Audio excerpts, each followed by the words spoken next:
بسم الله الرحمن الرحيم. ومن أحسن قولا ممن دعا إلى الله وعمل صالحا وقال إنني من المسلمين. قل هو الله أحد الله الصمد لم يلد ولم يولد ولم يكن له كفوا أحد. بسم الله الرحمن الرحيم.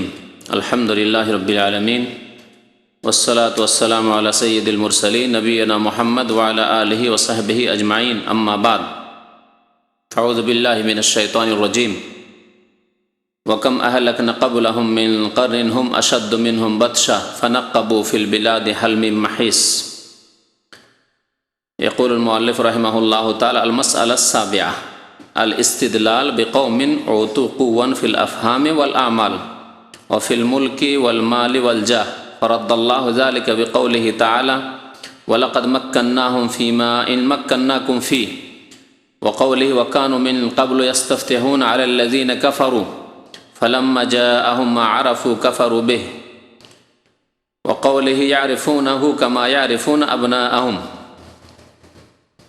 মহান আল্লাহর সমস্ত প্রশংসা, দরুদ ও সালাম নাযিল হোক প্রিয় নবী মুহাম্মদুর রাসূলুল্লাহ সাল্লাল্লাহু আলাইহি সাল্লামের উপর। আল্লাহুম্মা সাল্লি আলাইহি আল্লাহুম্মা বারিক আলাইহি। আজকের দার্সের বিষয়বস্তু হচ্ছে জাহিলি মতবাদের সপ্তম মতবাদ। জাহিলি যুগের মুশরিকরা যেই ভ্রান্ত ধারণা রাখত সত্য এবং বাতিলকে যাচাই বাছাই করা সম্পর্কে, তার একটি মতবাদ হচ্ছে যে কোনো জাতি যদি শক্তিশালী হয়, কোনো জাতি যদি ক্ষমতার অধিকারী হয়, কোনো জাতি যদি জ্ঞানী বিচক্ষণ হয়, তাহলে জানতে হবে যে সেই জাতি সত্য পথে নাই পথে রয়েছে এবং তারা জ্ঞানী হতে পেরেছে, শক্তিশালী হতে পেরেছে, নেতৃত্বের অধিকারী হতে পেরেছে, সম্মানিত হতে পেরেছে তাদের সত্যবাদী হওয়ার জন্য বা তাদের সত্যপন্থী হওয়ার জন্য এবং তাদের ন্যায় পথে থাকার জন্য। এই রকম ধরনের ধারণা ঠিক না ভুল? যে কোনো জাতি যদি যে কোনো যুগেই হোক, এমনকি আজকের যুগেও কিয়ামত পর্যন্ত এবং আগে যেসব জাতি এসছে সেসব জাতি সম্পর্কেও একই কথাই, যে যেই জাতি বেশি উন্নতি করতে পেরেছে, ধন সম্পদের ক্ষেত্রে হোক, নেতৃত্বের ক্ষেত্রে হোক, আর ক্ষমতার ক্ষেত্রে হোক, প্রভাবশালী হওয়ার ক্ষেত্রে হোক, আর বিদ্যাবুদ্ধির ক্ষেত্রে হোক, প্রযুক্তির ক্ষেত্রে হোক, সায়েন্স টেকনোলজির ক্ষেত্রেই হোক, যে জাতি বেশি উন্নতি করতে পেরেছে জানতে হবে যে সেই জাতি কি সঠিক পথে রয়েছে, সেই জাতি হচ্ছে কি সত্যপন্থী, সেই জাতি ঠিক রাস্তায় রয়েছে।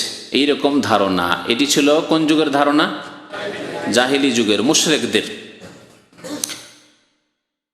এর মানে এই নয় যে শুধু জাহিলি যুগের মুশরিকরা এই ধারণা রাখত। আজকেও বহু মানুষ রয়েছে, কাফের মুশরিক বিধর্মিত রয়েছেই, কিন্তু বহু মুসলিম রয়েছে, জন্মগত মুসলিম, তারা এইরকমই ধারণা করে যে আজকালকার যুগে আমেরিকাকে দেখছি সবচেয়ে বেশি উন্নত দেশ, ইউরোপ উন্নত, পশ্চিমারা বেশি উন্নত।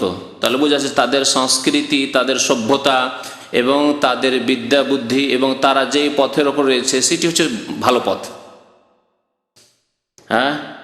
তাদের চলাফেরা ঠিক, তাদের আচার আচরণ ঠিক, তাদের লেবাস পোশাক ঠিক, সব ঠিক, কারণ তারা উন্নত, এমনি উন্নতি হতে পারেনি। এইরকম ধরনের ধারণা শুধু কাফির বিধর্মী রাখে না, বহু মুসলিম রাখে, যাদের কাছে দিন ইসলাম সম্পর্কে সত্য জ্ঞান নেই। আমেরিকানরা উন্নত কেন? এই জন্য যে তারা ঠিক পথে রয়েছে। এমনকি তাদের ধর্ম পর্যন্ত পৌঁছে যায় যে তারা ধর্মের দিক দিয়েও ঠিক পথে রয়েছে। আল্লাহ তাদের উপর খুশি না হলে আল্লাহ এত উন্নতি দেয় ওরা? এতদূর পর্যন্ত পৌঁছে যায় অনেক জাহেল মূর্খ মুসলিমরা যে আল্লাহ ওদেরকে যখন এত উন্নত করেছে তাহলে নিশ্চয়ই তারাকে আল্লাহ ভালোবাসে। কথা ঠিক না ভুল? আল্লাহ ভালোবাসলেই পার্থিব উন্নতি দিবে, এই কথাটি ডাহা মিথ্যা কথা। আল্লাহ যাকে ভালোবাসে তাকেই পার্থিব উন্নতি দেবে, আর যাকে ভালোবাসে না মানে সেই ফকির, সেই অভাবী থাকবে, হ্যাঁ, সে অনুন্নত থাকবে। এ কথাটি একেবারে মিথ্যা কথা, অবাস্তব কথা। আল্লাহ পাক রব্বুল সবচেয়ে বেশি ভালোবাসেন আম্বিয়া এবং রসুলগণকে। তাদের অধিকাংশই দরিদ্র গরিব, দারিদ্রতার জীবন তারা প্রাধান্য দিয়েছেন। আল্লাহ তাদেরকে দরিদ্র গরিব করে রেখেছেন, জি, অনাহারে তারা থেকেছেন। এবং সর্বশ্রেষ্ঠ রসুল মোহাম্মদ রসুল্লাহ সাল্লাল্লাহু আলাইহি ওয়াসাল্লাম, হ্যাঁ, তিনি দারিদ্রতার জীবন যাপন করেছেন। একবার খেয়েছেন তো আর একবার না খেয়ে থেকেছেন, বরং দিনের পর দিন অনাহারে থেকেছেন, পেটে পাথর বেঁধেছেন।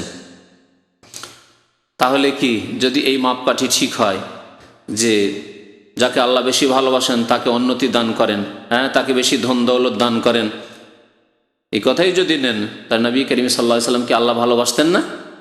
হ্যাঁ, তার চাইতে বেশি আর পৃথিবীতে কাউকে ভালোবেসেছেন আল্লাহ পাক রব্বুল আলামিন? তার খলিল একমাত্র রাসূলুল্লাহ সাল্লাল্লাহু আলাইহি ওয়াসাল্লাম এবং একমাত্র ইব্রাহিম আলাইহিস সালাতু সালাম। তারপরে তিনি দারিদ্রতার জীবনযাপন করেছেন। তো তবে আল্লাহ পাক রব্বুল আলামিন কখনো কখনো মুমিন বান্দাকে, যাকে আল্লাহ ভালোবাসেন, তাকে উন্নতি দান করেন পার্থিব ক্ষেত্রে, কখনো কখনো, সব সময় নয়, কোনো কোনো ক্ষেত্রে। আর আখিরাতের ক্ষেত্রে, পরলৌকিক ক্ষেত্রে, দিনের ক্ষেত্রে, ধর্মীয় ক্ষেত্রে আল্লাহ পাক রব্বুল আলামিন উন্নতি দান করবেন, হ্যাঁ, সম্মানিত করবেন কাকে? মুমিনকে। আখিরাতের ক্ষেত্রে, ঈমানের ক্ষেত্রে, আমলের ক্ষেত্রে আল্লাহ সম্মানিত করবেন মুমিনকে। এই জন্য নবী করিম সাল্লাল্লাহু আলাইহি ওয়াসাল্লাম সম্মানিত এই ক্ষেত্রে। আল্লাহ পাক রব্বুল আলামিন তাকে সম্মানিত করেছেন দিনের ক্ষেত্রে। সাইয়্যিদুল মুরসালিন তিনি, সমস্ত নবীর সেরা তিনি। তিনি প্রথম গিয়ে জান্নাতের দরজা নক করবেন, প্রথম জান্নাতের দরজা তার জন্য খোলা হবে, প্রথম জান্নাতে তিনি প্রবেশ করবেন, তারপরে তার উম্মতরা প্রবেশ করবে। এগুলি সম্মান নয়? আখিরাতের সম্মান। আখিরাতের সম্মানকে আল্লাহ পাক রব্বুল আলামিন খাস করেছেন মুত্তাকিন, আল্লাহ ভীরুদের জন্য, জি। এবং সবচাইতে বেশি মুত্তাকি, আল্লাহ ভীরু প্রিয় নবী মুহাম্মদ রাসূলুল্লাহ সাল্লাল্লাহু আলাইহি ওয়াসাল্লাম। দুনিয়ার ক্ষেত্রে কখন আল্লাহ পাক রব্বুল আলামিন দেন ধার্মিক লোককে, আর কখন আবার দেন না আল্লাহর হিকমতে। আল্লাহর হিকমতেই দেন, আবার আল্লাহর হিকমতে দেন না। দাউদ আলাইহিস সালামকে আল্লাহ দিয়েছেন পৃথিবীর নেতৃত্ব ক্ষমতা, সুলাইমান আলাইহিস সালামকে পৃথিবীর নেতৃত্ব ক্ষমতা আল্লাহ পাক দিয়েছেন, হ্যাঁ। ইউসুফ আলাইহিস সালামকে আল্লাহ পাক রব্বুল আলামিন পৃথিবীর ক্ষমতা নেতৃত্ব দিয়েছেন, এবং হকপন্থী ও সত্যপন্থীও তারা ছিলেন। আবার অন্যান্য আম্বিয়াদেরকে দেননি, তারাও হকপন্থী ছিলেন। এটি হচ্ছে সঠিক দিন এবং সঠিক আকিদা, বিশ্বাস ইমানদারদের সম্পর্কে, বা ইমানদারদের আকিদা, যে আল্লাহ পাক রব্বুল আলামিন পৃথিবীতে যাকেই দিবেন জ্ঞান বুদ্ধি, যাকেই দিবেন মান সম্মান, যাকেই দিবেন নেতৃত্ব, যাকেই দিবেন ধন দৌলত, সেই ব্যক্তি হকপন্থী সত্যপন্থী, এ কথা ঠিক নয়। কিন্তু জাহেলি যুগের এই ভ্রান্ত ধারণা ছিল নবী সাল্লাল্লাহু আলাইহি সাল্লামের আগমনের পূর্বে মুশরিক কাফেরদের, আর তার পূর্বেও ছিল, এমনকি নূহ আলাইহিস সালামের জামানাতেও এই ভ্রান্ত ধারণা মুশরিক কাফেরদের ছিল। আর এখনো বহু কাফের বিধর্মী মুশরিক এবং তাদের অনুসারী পাপিষ্ঠ গুনাহগার ফাসিক মুসলিমদের, জাহেল অজ্ঞ মুসলিমদের রয়েছে। এই ভ্রান্ত ধারণা দূর করার উদ্দেশ্যে লেখক বলছেন যে এটি জাহিলি মতবাদ। সুতরাং মুসলিমের এই রকম ধারণা থাকা উচিত নয় যে একই গ্রামে বাস করেন আর একজন লোক উন্নতি করেই যাচ্ছে, টাকা পয়সার অভাব নেই, ধন দৌলতের অভাব নেই, বাড়ি ঘরের অভাব নেই, ছেলে মেয়েদের অভাব নেই, লাঠির জনের অভাব নেই। আরে বাপরে, আল্লাহ খুব ভালোবাসে কে? হ্যাঁ, এই ধারণা মুসলিম তুমি রাখবে না, খবরদার না। এই ধারণা ইসলামিক ধারণা, ইসলামিক আকিদা নয়। এই ক্ষেত্রে বহু আয়াত রয়েছে কোরআন কারীমের। লেখক বেশ কিছু আয়াত উল্লেখ করেছেন। আমি প্রায় আয়াতগুলি আপনাদের সামনে সংক্ষেপে তাফসীর করে শোনাবো, যাতে করে এই সম্পর্কে একটা ভালো ধারণা আসে। লেখক বলছেন, আল ইস্তিদলালু বিকওমিন উতু কুওয়ান ফিল আফহামি ওয়াল আমাল। ভ্রান্ত ধারণা একটি এই ছিল জাহিলি যুগের, যে তারা এমন জাতির কথা উল্লেখ করে তারা প্রমাণ পেশ করত যে এরা সত্যপন্থী, এরা হকপন্থী, এরা ন্যায় পথে রয়েছে, এরাই ভালো পথে রয়েছে, যাদেরকে শক্তি দেওয়া হয়েছে জ্ঞান বিদ্যার ক্ষেত্রে এবং কাজ কর্মের ক্ষেত্রে, ওয়াল আমাল কাজকর্মের ক্ষেত্রে, অফিল মুলক এবং রাজত্বের ক্ষেত্রে, ওয়াল মাল ধন সম্পদের ক্ষেত্রে, ওয়াল জাহ মান সম্মানের ক্ষেত্রে, মর্যাদার ক্ষেত্রে। এগুলি হচ্ছে পার্থিব ক্ষেত্র, তাই না? পার্থিব ক্ষেত্রে বিচক্ষণ হওয়া, বিদ্বান হওয়া, বিদ্যা বুদ্ধির মালিক হওয়া পার্থিব পার্থিব নিয়ামত। কাজকর্মের ক্ষেত্রে কর্মে পটু, টেকনোলজি।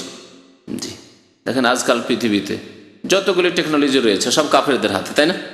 মোবাইল থেকে শুরু করে ইন্টারনেট আর যা কিছু পৃথিবীর আর কি, দেখেন প্রচার মাধ্যম যতগুলি আছে টেকনোলজি। এই যে টেকনোলজি সামনে আপনার আছে, যে টেকনোলজি যে রেকর্ড করছে, সিডি, এই টেকনোলজি, এইসব টেকনোলজি, তাই না? এগুলো তৈরি করছে কারা? কাফেরা তৈরি করছে। এগুলো হলো আমাল, কর্মের ক্ষেত্রে, কর্মজগতে। আর এই কর্ম হয়েছে বিদ্যা বুদ্ধির ভিত্তিতে, শুধু দিনের বিদ্যা নয়, দুনিয়ার বিদ্যা। দুনিয়ার বিদ্যায় তারা খুব বিচক্ষণ হয়েছে, এগুলো বিদ্যার ক্ষেত্রে। রাজত্বের ক্ষেত্রে পৃথিবীর বড় শক্তি আমেরিকা, পৃথিবীর বড় শক্তি ছিল রাশিয়া, সোভিয়েত ইউনিয়ন। ধন সম্পদের ক্ষেত্রে ইহুদিরা সবচেয়ে বেশি ধন সম্পদের মালিক, পুঁজিপতি পৃথিবীতে ইহুদিরা। ওয়ালজা মানসম্মান, পার্থিব মান সম্মানের দিক দিয়ে বড় বড় যেগুলি মিটিং হচ্ছে, সম্মেলন হচ্ছে তাদের, তাতে বড় বড় কাফের নেতারা সেখানে, এগুলো মান সম্মান। তো এগুলি দেখে যদি আমরা এই নির্ণয় করতে চাই যে এরা হচ্ছে কি ঠিক পথে, পার্থিব ক্ষেত্রে জ্ঞানী, সেটা অস্বীকার করার কিছু নেই, কিন্তু এরাই হচ্ছে ঠিক পথে। এদের সভ্যতাই এদেরকে এত উন্নত করেছে, এদের কালচার এত এভাবে উন্নত করেছে, সেজন্য তারা ন্যাংটা হয়ে থাকে, আপনি ন্যাংটা হয়ে থাকবেন। তারা লিভ টুগেদার করে, বিয়ে শাদী করে না, জেনা ব্যভিচারে ডুবে থাকে, আপনারাও সেই পথ ধরবেন বা তার প্রশংসা করবেন। তাদের প্রশংসা করবেন যারা পাপে গুনাহে ডুবে, যারা পানির চাইতে বেশি মাদক দ্রব্য ব্যবহার করে, তাদের প্রশংসা করবেন, ঝাড় এরাই উন্নত, এই জন্য এরা তো ভালো না। ফারাদ্দাল্লাহ যালিকা বিকৌলিহি, এটি ছিল জাহিলি যুগের ভ্রান্ত মতবাদ। আল্লাহ পাক রব্বুল আলামিন এই ভ্রান্ত মতবাদের খণ্ডন করেছেন এই বাণীগুলি দিয়ে। তার মধ্যে এখানে 3টি আয়াত উল্লেখ করেছেন লেখক রহমতুল্লাহ আলাইহি। প্রথম আয়াত সূরা আহকাফের আয়াত নম্বর 26। মহান আল্লাহ ইরশাদ করেছেন, ওয়ালাকাদ মাক্কান্নাহুম ফীমা ইন মাক্কান্নাকুম ফী, নিশ্চয় আমি তাদেরকে শক্তিশালী করেছি, নিশ্চয় আমি তাদেরকে শক্তিশালী করেছি, ফিমা এমন এমন ক্ষেত্রে যেই ক্ষেত্রে তোমাদেরকে এত শক্তি দান করিনি, ফিমা ইন মাক্কান্নাকুম ফি, যেই ক্ষেত্রে তোমাদেরকে এত ক্ষমতা দান করিনি। সম্বোধন করেছেন আল্লাহ পাক রব্বুল আলামিন কাকে? মুমিনদেরকে, মুসলিমদেরকে, নবী করিম সাল্লাল্লাহু আলাইহি সাল্লামকে, সাহাবায়ে কেরামদেরকে, কিয়ামত পর্যন্ত মুমিন মুসলিমদেরকে, যে তোমাদেরকে এত শক্তিশালী করিনি যত শক্তিশালী তাদেরকে আমি করেছিলাম। আগের যুগের বিভিন্ন জাতি, বিভিন্ন গোষ্ঠী, বিভিন্ন উম্মত সম্পর্কে আল্লাহ বলছেন, যেমন আদ সম্প্রদায়, সামুদ সম্প্রদায়, বিভিন্ন জাতি। বর্তমান যুগে ইউরোপ, আমেরিকা, জাপান, চায়না, এসব এমন শক্তি তাদেরকে আমি দান করেছি যা তোমাদেরকে দান করিনি দিনই। পার্থিব শক্তি এগুলি আমি তাদেরকে দিয়েছি। তার মানে এই নয় যে তারা সঠিক পথে রয়েছে। এই আয়াতটি সম্পূর্ণ করি। আর কি করেছি? আল্লাহ বলছেন যে ওয়াজআলনা লাহুম সামআন ওয়া আবসারান ওয়া আফইদা, আর তাদেরকে আমি শ্রবণ শক্তি দিয়েছি, শোনার শক্তিও দিয়েছি, ওয়া আবসারান দৃষ্টি শক্তি দিয়েছি। দৃষ্টি শক্তি সবার রয়েছে, কারো সূক্ষ্ম দৃষ্টি রয়েছে, কারো মোটা দৃষ্টি রয়েছে। আপনিও তো দেখছেন, কিন্তু এর মধ্যে কি আছে তা জানেন না, কিন্তু আরেকজন সূক্ষ্ম দৃষ্টিতে দেখছে যে এতে কি ত্রুটি আছে, আর কি এটি আর একটা সেটে কি পার্থক্য আছে সে বুঝতে পারছে। বাসারণ মানে শুধু চোখে দেখা না, চোখে মোটা মোটা জিনিস দেখার ক্ষেত্রে হয়তো সবাই সমান মোটামুটি, কিন্তু সূক্ষ্ম দৃষ্টি কাউকে দিয়েছে, কাউকে একেবারে ভিতর থেকে অনেক কিছু বোঝার মতো দৃষ্টি দিয়েছে, কাউকে হালকা দৃষ্টি দিয়েছে আল্লাহ পাক রব্বুল আলামিন। ওয়া আফএদাতান, এবং তোমাদেরকে হৃদয় দিয়েছি। আফএদা কলব, ফুয়াদুন মানে হচ্ছে কলব, ওর বহু বচন জামা হচ্ছে আফএদা। আল্লাহ তোমাদেরকে হৃদয় দিয়েছেন যা দিয়ে ভালো মন্দ পার্থক্য করতে পারো। তো পার্থিব ক্ষেত্রে অনেক কিছু তাদেরকে দিয়েছি, কিন্তু তাদের এই সব শক্তি, ক্ষমতা, বিবেক, বুদ্ধি, শ্রবণ শক্তি, দৃষ্টি শক্তি আর তাদের হৃদয় কোনো কাজে এসেছিল? ফামা আগনা আনহুম সামউহুম ওয়ালা আবসারুহুম ওয়ালা আফইদাতুহুম, তাদের কোনো কাজে আসেনি তাদের শ্রবণ শক্তি, ওয়ালা আবসারহুম তাদের দৃষ্টি শক্তি কোনো কাজে আসেনি, ওয়ালা আফইদাতুহুম তাদের হৃদয় অন্তরও কোনো কাজে আসেনি, তাদেরকে সৎ পথ দেখাতে পারেনি, আল্লাহর প্রতি বিশ্বাস তারা করতে পারেনি, পরকালের প্রতি তারা বিশ্বাস করেনি, বেঈমান হয়ে কাফের মুশরিক বিধর্মী হয়ে মারা গেছে। সুতরাং তারা জাহান্নামের ইন্ধন হবে। আল্লাহ পাক রব্বুল আলামিন কথা বলেছেন। তাহলে পার্থিব উন্নতি করায় মানে উন্নতি নয়। আল্লাহ পাক রব্বুল আলামিন কখনো কখনো আল্লাহর শত্রুদেরকে, কাফের জালেমকেও পৃথিবীর বিভিন্ন ক্ষমতা দিয়ে থাকেন। এই ছিল একটি আয়াত। আর একটি আয়াত হচ্ছে সূরা বাকারার আয়াত নম্বর 89।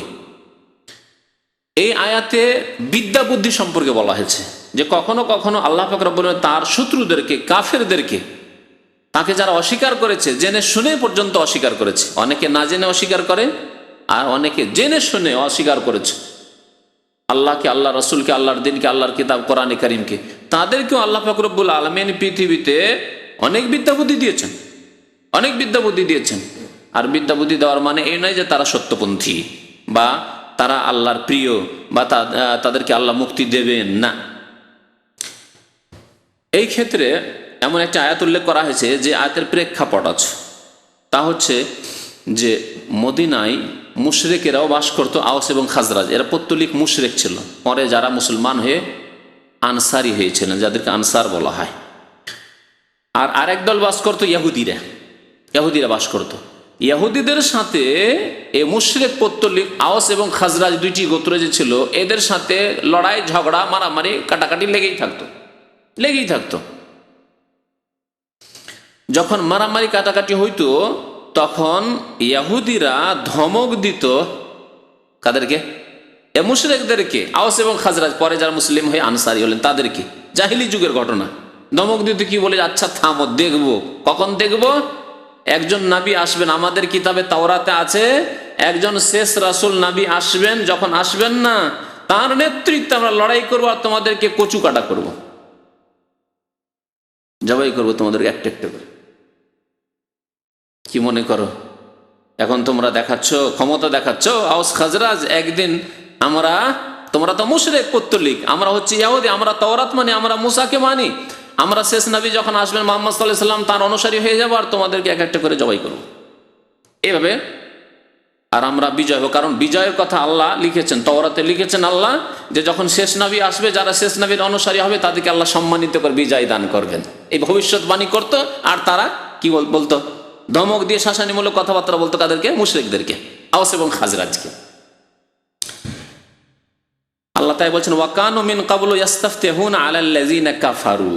এই ইহুদিরা এর পূর্বে, মিন কাবলু এর পূর্বে, ইস্তাফতিহুনা তারা বিজয়ের কথা উল্লেখ করত, ঘোষণা করত, আলাল্লাযিনা কাফারু কাফেরদের বিরুদ্ধে। কাফের মুশরিক ছিল তখন, আওস খাজরাজ। এই কাফের মুশরিকরা, পৌত্তলিকরা, তোমাদের বিরুদ্ধে আমরা বিজয় হাসিল করব যখন শেষ নবী আসবেন, শেষ নবীর অনুসারী হয়ে আমরা। ফালাম্মা জাআহুম মা আরাফু, যখন নবী করিম সাল্লাল্লাহু আলাইহি ওয়াসাল্লাম আগমন করলেন শেষের সালাত নিয়ে, কিন্তু হয়ে গেলেন তিনি মুহাম্মদ সাল্লাল্লাহু আলাইহি ওয়াসাল্লাম এবং ইসমাঈল আলাইহিস সালামের গোত্রে, ইসহাকের গোত্রে, ইসরাইলের গোত্রে হলেন না।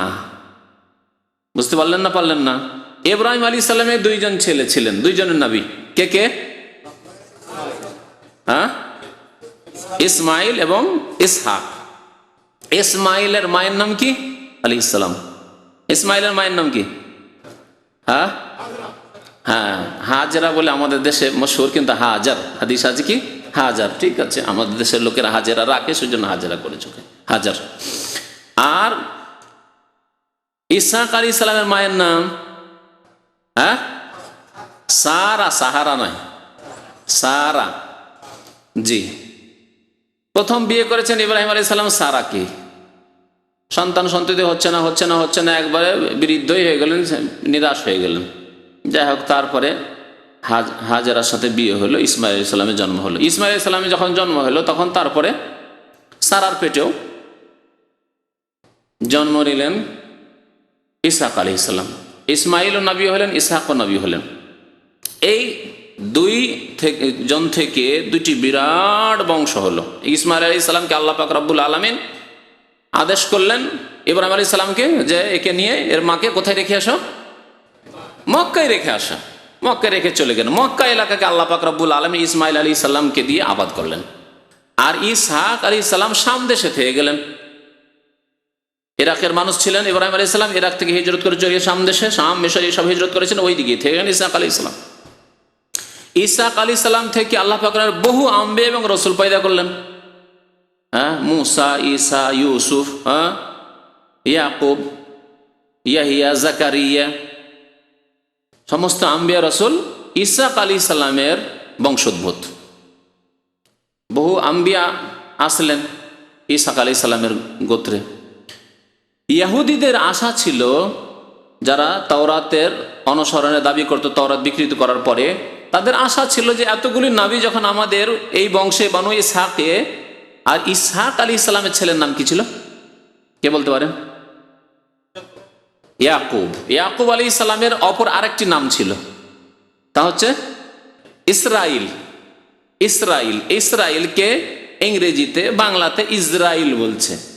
আর এই ইহুদিরা ভ্রান্ত ধারণা রাখে যে আমরা এই ইয়াকুব আলাইহিস সালাম অর্থাৎ ইসরাইল আলাইহিস সালামের অনুসারী, সুতরাং তাদের দেশের নামকরণ করেছে তারা কি?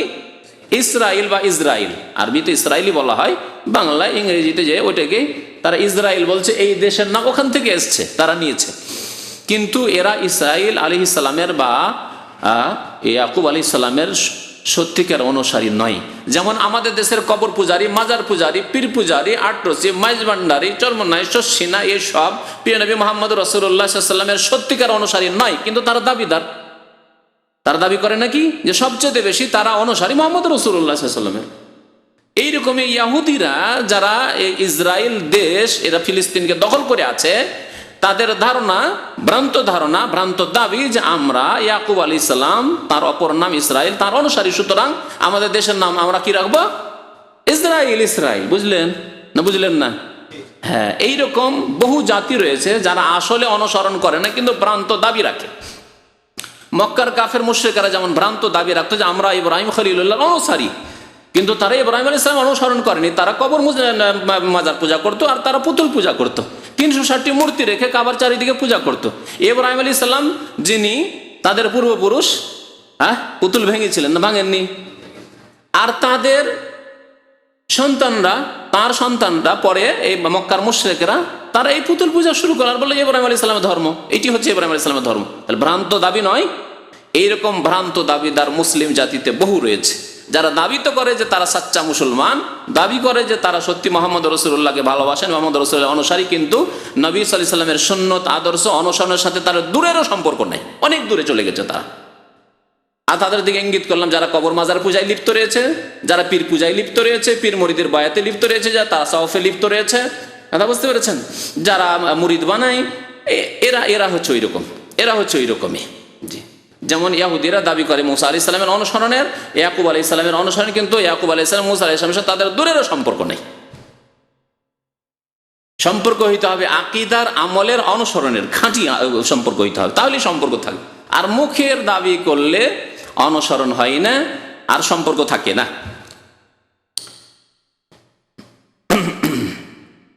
তো তারা এইরকম ভাবে ধমক দিত মদিনার মুশরিকদেরকে, আওস এবং খাজরাজকে। ফালাম্মা যা নবী সাল্লাল্লাহু আলাইহি ওয়াসাল্লামের যখন আগমন ঘটলো, কিন্তু আল্লাহ পাক রব্বুল আলামিন ফায়সালা, আল্লাহর ভাগ বন্টনী, ভাগ বন্টনে তো কারো অধিকার নেই। আছে কি যে আমরা নিজের বংশে নিয়ে নেবো? এইরকম ভাগ বন্টনে কারো অধিকার থাকলে ভারতীয় নবী নিত, যে আমরা আরবে কেন আসতে, আমরা ভারতে নেবো।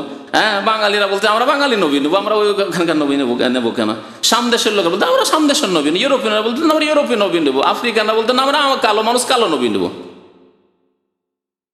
মানুষের ওপর আল্লাহ পাক রব্বুল আলামিন ছেড়ে দেনি, আল্লাহর ফয়সালা। আল্লাহ পাক রব্বুল আলামিন শেষ নবী মুহাম্মদ রাসূলুল্লাহ সাল্লাল্লাহু আলাইহি সাল্লামকে পাঠালেন বানু ইসমাইল বংশ।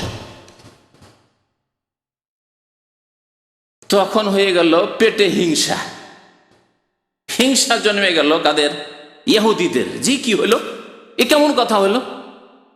সারা জীবন ধরে আমরা যুগ যুগ ধরে বাপদাদা থেকে চলে আসছি আশা নিয়ে যে শেষ নবী আসবেন ইসরাইল গোত্রে, ইয়াকুব আলাইহিস সালাম আমাদের গোত্রে।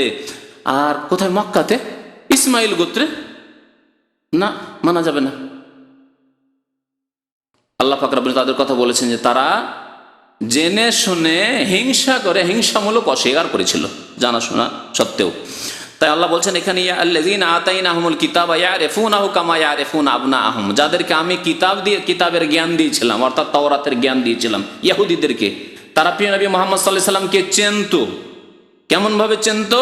যেমন প্রত্যেকে নিজ নিজ সন্তান সন্ততিকে চেনে।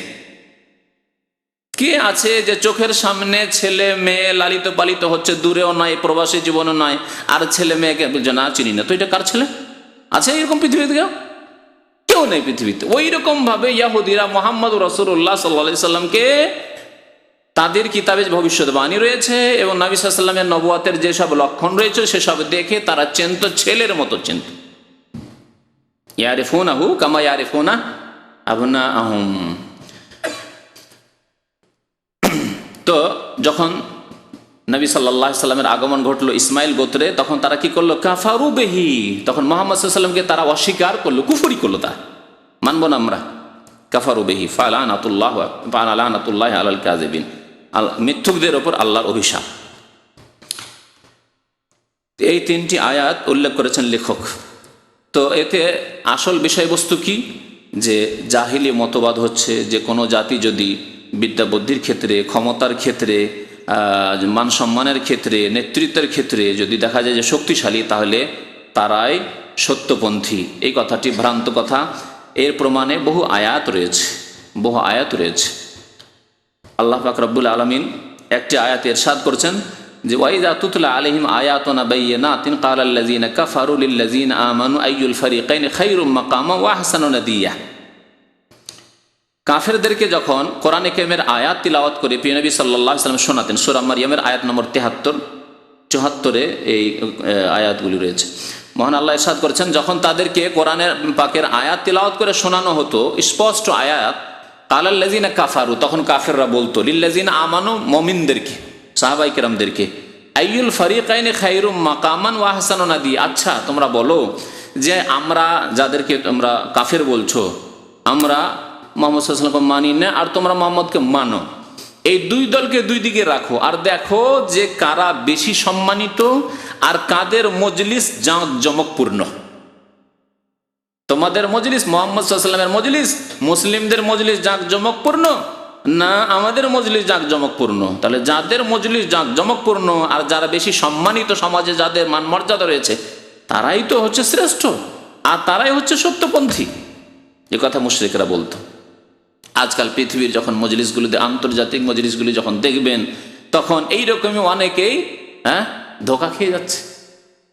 যাদের ঈমান নেই আর যাদের দিন সম্পর্কে জ্ঞান নেই, তারা ধোঁকা খেয়ে যাচ্ছে যে এরা পার্থিব এত উন্নতি করেছে, তাহলে এরা কি বাতিলপন্থী হয়?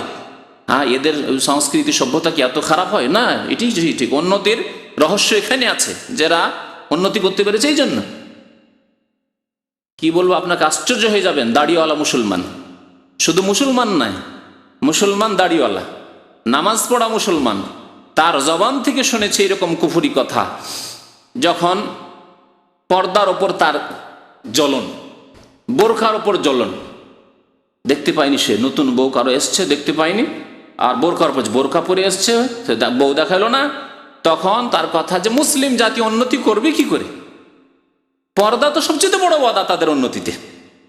আজকাল বহু মুসলিম, পয়সাওয়ালা মুসলিমরা যারা নেতৃত্বে পৌঁছেছে, তাদের এইরকম কুফরি কথা যে পর্দা মুসলমানরা করতে থাকবে, হুজুররা পর্দাই করতে থাকবে, চেহারা ঢাকতেই থাকবে, তাহলে আমাদের মেয়েরা কি করে স্কুল কলেজ ইউনিভার্সিটিতে পৌঁছবে? আমাদের মেয়েরা কি করে ডাক্তার হয়ে আসতে পারে? আমাদের মেয়েরা কি করে ইঞ্জিনিয়ার হয়ে আসতে পারে? আমাদের মেয়েরা কি করে সায়েন্স টেকনোলজিতে উন্নতি করবে? এই পর্দা করে কি আর উন্নতি করা যায়? তাহলে উলঙ্গ হইতে হবে, তাহলে উন্নতি করা যাবে। কথাটা এরকম নয়, আসলে এইরকমই তো তাদের কথা, বাস্তব কথা। আর একজন লোকের কথা বলি, একজন লোকের বিবৃতি, চোখ কানে শোনা কথা বলছি। আর একজন লোক, তার কথা বলছি, নামাজি লোক, আর শেষ জীবনে দাড়িও রেখেছে। সেই লোক দাড়ি লেখা অবস্থায় তার কথা, এগুলো মুসলিমদের কথা, কাফেরদের কথা বলছে না, হিন্দু ইহুদি খ্রিস্টানের বক্তব্য নয়। বলছে যে পর্দা এত পর্দা করলে কি বেনজির ভুট্টো প্রধানমন্ত্রী হতে পারত? এত পর্দা করলে কি খালেদা জিয়া প্রধানমন্ত্রী হতে পারত? এত পর্দা করলে কি আর হাসিনা প্রধানমন্ত্রী হতে পারত? এরা কি এতদূর পৌঁছিতে পারতো, এত উন্নতি করতে পারতো? তার পর্দায় হচ্ছে উন্নতিতে মুসলিমদের বাধা। বুঝতে পারলেন? প্রথম কথা এই কথাটি ডাহা কুফরি কথা। এরপরে মুসলিম থাকে না মানুষ। না, আল্লাহ তুমি তো বাধা দিয়েছো উন্নতি করতে, আমাদেরকে পর্দা করতে বলেছো, তার মানে আমরা উন্নতি করতে পারছি না, আমাদের মেয়েরা উন্নতি করতে পারছে না। আর মানুষ সমাজ তৈরি নারী পুরুষ নিয়ে, দুটি নিয়ে, যদি একদিক যদি ব্যালেন্সলেস হয়ে যায়, যদি মেয়েরা উন্নতি না করে, তো আমরা একে উন্নতি করে কত আর উন্নতি করবো? আর ইহুদি খ্রিস্টানরা পশ্চিমারা এই জন্য উন্নতি করতে পারছে, সমান সমান দৌড় দিচ্ছে, নারী পুরুষ একসাথে দৌড় দিচ্ছে, আর ডবল ডবল কাজ হচ্ছে, উন্নতি করছে সাহায্য। এইরকম যদি পার্থিব উন্নতির ব্যাখ্যা করা হয়, তাহলে প্রথম কথা এটি কুফরি। সেই ব্যক্তি কাফের, বিধর্মী, মুরতাদ হয়ে যা মুসলিম থাকে না। আর তারপরে এটি হচ্ছে জাহিলি মতবাদ। জাহিলি মতবাদ যে যারাই উন্নত পৃথিবীতে, তারাই হচ্ছে সত্য পথে এবং তাদের সংস্কৃতি সভ্যতাই হচ্ছে গ্রহণযোগ্য। লা হাওলা ওয়ালা কুওয়াতা ইল্লা বিল্লাহ। তো আল্লাহ পাক রব্বুল বলছেন যে তাদেরকে যখন কোরআনের কথা শোনানো হতো, তখন কাফেররা বলতো মুমিনদেরকে যে আইয়ুল ফারিকাইনি খায়রুন মাকামান, দুই দলের মধ্যে দেখো তো কোন দল মর্যাদার দিক দিয়ে শ্রেষ্ঠ। তোমরা বেশি শ্রেষ্ঠ হয়েছে সমাজে, মক্কার সমাজে, না আমরা বেশি শ্রেষ্ঠ? ওয়াহসানু নাদিয়া, নাদিয়া মানে মজলিস, অনুষ্ঠান। আর কাদের মজলিস, কাদের অনুষ্ঠান হচ্ছে জাঁকজমকপূর্ণ? দেখো তো, আমাদের মজলিস অনুষ্ঠান দেখো, তোমাদের মজলিস দেখো। এখন যদি আপনাকে তুলনা করি, বলি এই একটি মজলিস, তাই না? অনুষ্ঠান, একটি ইসলামিক অনুষ্ঠান, মুসলিমদের অনুষ্ঠান, একটা খ্রিস্টানদের অনুষ্ঠান, কোনো গির্জার অনুষ্ঠান। প্রচার মাধ্যমে আপনার এই অনুষ্ঠান দেখানো হচ্ছে না, প্রচার মাধ্যমে কি দেখানো হচ্ছে? গির্জার অনুষ্ঠান দেখানো হচ্ছে। কোথায় আপনার ওই মন্দিরের অনুষ্ঠান দেখানো হচ্ছে, কোথায় আপনার ওই বাতিল অনুষ্ঠান দেখানো, রাজনৈতিক অনুষ্ঠান দেখানো হচ্ছে। ওইসব যখন টিভিতে দেখছি, তো এইসব কি, কোথায় কি হচ্ছে এখানে ইসলামিক সেন্টারে, কি এগুলো? কোনো খবর নাই এগুলো সম্পর্কে। কোথায় প্রচার মাধ্যমে কোনোদিন এসছে নাকি? আর দেখো তো এদের, বাপরে বাপ, কি হাইফাই ব্যাপার স্যাপার, কি ওদের বসার ব্যবস্থা, আর কি ওদের চেয়ার টেবিল, আর কি ওদের আসন, হ্যাঁ, কি ওদের পরিবেশন। ধোকা খেয়ে যাচ্ছে। এ হলো জাহিলি মতবাদ। কাফেররা কি বলতো? আহসানু নাদিয়া, কাদের মজলিস, কাদের অনুষ্ঠান বেশি জাঁকজমকপূর্ণ, তোমাদের না আমাদের?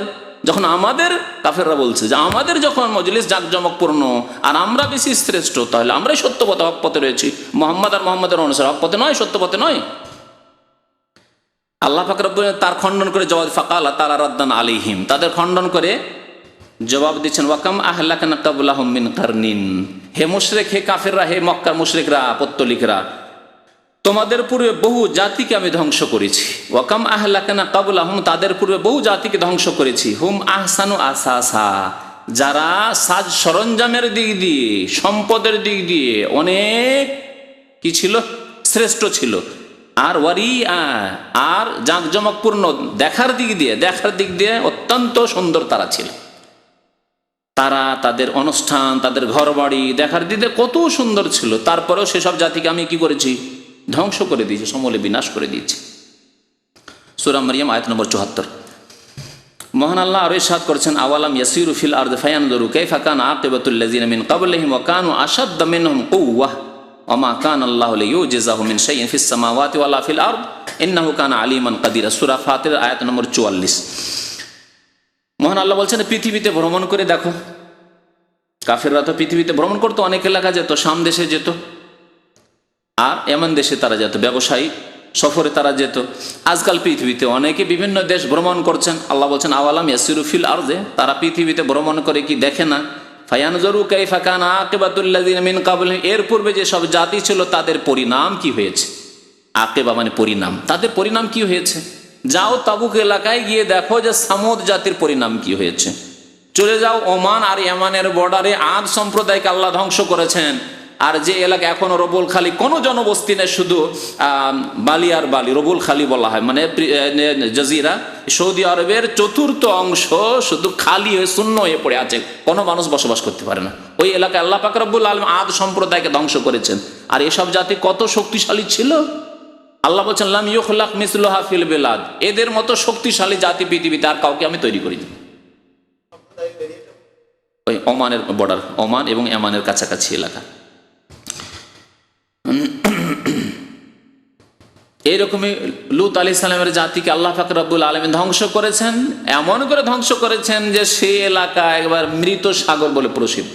আল বাহরুল মাইয়িত, মৃত সাগর, যেখানে আল্লাহর এত গজব আছে যে সেই পানিতে কোনো জীবজন্তু থাকে না, মাছ থাকে না। মৃত সাগর। তো আল্লাহ বলছেন যে তোমাদের পূর্বে বহু জাতিকে আল্লাহ ধ্বংস করতে, দেখো কি সেই জাতির পরিণাম, ওয়াকানু আসাদ্দা মিনহুম কুওয়া, তাদের চাইতে বেশি শক্তিশালী ছিল, শক্তির দিক দিয়ে প্রবল ছিল তারা। এই মক্কার মুশরিকদের চাইতে, আবু জাহল আবু লাহাব এদের চাইতে অনেক বেশি শক্তিশালী তারা ছিল। মা কান আল্লাহু লিইউজিজাহু মিন শাই, আল্লাহ পাক রব্বুল আলামিনকে কেউ পরাস্ত করতে পারে না, পরাজিত করতে পারে না, আল্লাহর হাত ছাড়া কেউ হয়ে যেতে পারে না, যে আল্লাহর কাছ থেকে কেউ ছুটে পালিয়ে যাবে, বেঁচে যাবে। ফিস সামাওয়াতে, না আকাশে, ওয়ালা ফিল আরদি, না জমিনে, ইন্নাহু কানা আলিমান কাদিরা, আল্লাহ সব কিছুই জানেন এবং তিনি সর্বশক্তিমান। আরো মহান আল্লাহ পাক রব্বুল আলামিন বলছেন যে ওয়াকাম আহলাকনা কাবলাহুম মিন কারন, বহু জাতিকে আমি আল্লাহ ধ্বংস করেছি। হুম আসাদ্দ মিনহুম বাদশা, এই মক্কার মুশরিকদের চাইতে, আজকের ইউরোপ আমেরিকা চাইতে, আজকে রাশিয়া চাইতে, আজকে জাপান চায়না চাইতে, আসাদ্দ মিনহুম বাদশান, তাদের চাইতেও শক্তির দিক দিয়ে প্রবল ছিল তারা। সূরা কাফ আয়াত নম্বর 36। তবু তাদের শক্তি, তাদের ক্ষমতা তাদেরকে বাঁচাতে পারেনি। আল্লাহর আযাব যখন এসেছে, তাদের পাপের কারণে, তাদের কুফরির কারণে, তাদের অন্যায়ের কারণে, জুলম অত্যাচারের কারণে আল্লাহ যখন ধ্বংস করেছেন, কোনো শক্তি তাদেরকে বাঁচাতে পারেনি। ওয়াকালা তাআলা, মহান আল্লাহ আরো বলেছেন, আওয়ালাম ইয়ারাউ কাম আহলাকান কাবলাহুম মিন কারন, তারা কি দেখে না? কারণ হয় ইতিহাসের পাতায় রয়েছে, সেটাও দেখা, পড়ে শুনে দেখা। আরেকটি রয়েছে যারা ভ্রমণ করে, তারা স্বচক্ষে গিয়ে দেখে আসলো ওই এলাকা। জি, অনেকে হয়তো সোভিয়েত ইউনিয়ন দেখেননি, কিন্তু সোভিয়েত ইউনিয়নের কথা শুনেছেন যে কত শক্তিশালী ছিল, দেখতে যাননি, কিন্তু ইতিহাসের পাতায় আছে। অথবা চোখের সামনে যারা 15-20 বছর আগের ঘটনা জানেন, তারা দেখেন চোখের সামনে কিভাবে ভেঙে এমন হলো যে গরিব কেউ খেতে পায় না, সেখানকার জনসাধারণ খেতে পায় না, এত সায়েন্স টেকনোলজির উন্নতি করেও সেখানকার লোকেরা খেতে পায় না। তারপরে শেষ পরিণাম যে আল্লাহর আযাব গজব আসবে, তারপরে কিয়ামত আখিরাতে যে কি হবে তত পরেরই কথা। পৃথিবীতে এই দেখেন 70 বছরের মধ্যে তাদের কেমন অধপতন আসলে। জি, মোগলদের সাম্রাজ্যের কথা না, ভারতে কত শক্তিশালী ছিল। এইরকম বহু জাতিকে আল্লাহ বলছেন, তাই বলছেন আওয়ালাম ইয়ারাউ কাম আহলাকনা মিন ক্বাবলিহিম মিন কারন, তারা কি দেখে না? হয় চোখে দেখা, অথবা অন্তর্দৃষ্টি দিয়ে দেখা, ইতিহাসের পাতায় দেখা, পড়ে শুনে দেখা, শুনে দেখা, এসব দেখা। মিন কারন, বহু জাতিকে আমি ধ্বংস করেছি কিভাবে? মাক্কান্নাহুম ফিল আরদ, তারা দুর্বল ছিল না, যে দুর্বল হওয়ার কারণে না খেয়ে অনাহারে মারা গেছে। মাক্কান্নাহুম ফিল আরদ, পৃথিবীতে তাদেরকে অত্যন্ত শক্তিশালী করেছিলাম। আল্লাহ বলছেন মা লাম নুমাক্কিন লাকুম, এমন শক্তিশালী করেছিলাম যে তোমাদেরকে এত শক্তিশালী করি নাই, এত শক্তিশালী তোমাদেরকে করি নাই। মক্কাবাসীকে আল্লাহ সম্বোধন করছেন, মদিনার লোককে আল্লাহ সম্বোধন করছেন, সাহাবাই কেরামদেরকে আল্লাহ পাক সম্বোধন করছেন, মুমিন মুসলিমদেরকে আল্লাহ সম্বোধন করছে, এত শক্তি তোমাদেরকে দেই নাই যত শক্তি তাদেরকে আমি দিয়েছিলাম। ওয়া আরসালনাস সামা আলাইহিম মিদরারা, এবং তাদের ওপর মুষলধার বৃষ্টি পাত করেছিলাম, বৃষ্টি দিয়ে তাদেরকে সচ্ছল করেছিলাম। কারণ বৃষ্টি হলে দেশ সচ্ছল হবে, ফসল যখন হবে, ফল ফ্রুট হবে, তখন তো দেশ সচ্ছল হবে। ওয়াজআলনা আনহারা তাজরি মিন তাহতিহিম, এবং বহু ঝর্ণা প্রবাহিত ছিল তাদের নিম্ন দেশে। তাদের দেশে অনেক নদী নালা ছিল, ঝর্ণা প্রবাহিত ছিল, পানির অভাব ছিল না। পানির অভাবেও দেশে দুর্ভিক্ষ দেখা যায়, পানির কোনো অভাব ছিল না, ওপর থেকেও পানির অভাব ছিল না, আর জমিনেও পানির কোনো অভাব ছিল না। আল্লাহর নিয়ামত। সবচাইতে বেশি এই বাংলায়, অখণ্ড বাংলায় সবচেয়ে বেশি জনবসতি কেন? এত ঘন জনবসতি কেন? কোনোদিন চিন্তা করেছেন? পানির অভাব ছিল না।